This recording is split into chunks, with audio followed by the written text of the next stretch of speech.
কেমন আছেন বন্ধুরা? চলে এসেছি আজ আবার ছাদ বাগানে নতুন আর একটা ভিডিও শেয়ার করার জন্য।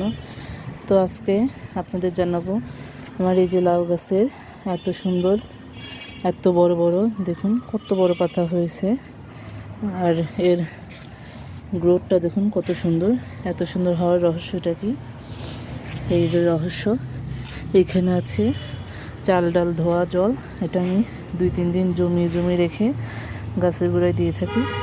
এটা খুব সুন্দর, গাছের জন্য খুব ভালো, আর গাছের গ্রোথ বাড়াতে খুব সাহায্য করে। তো এটা আমি আজকে দিয়ে দেবো গাছের গোড়াতে।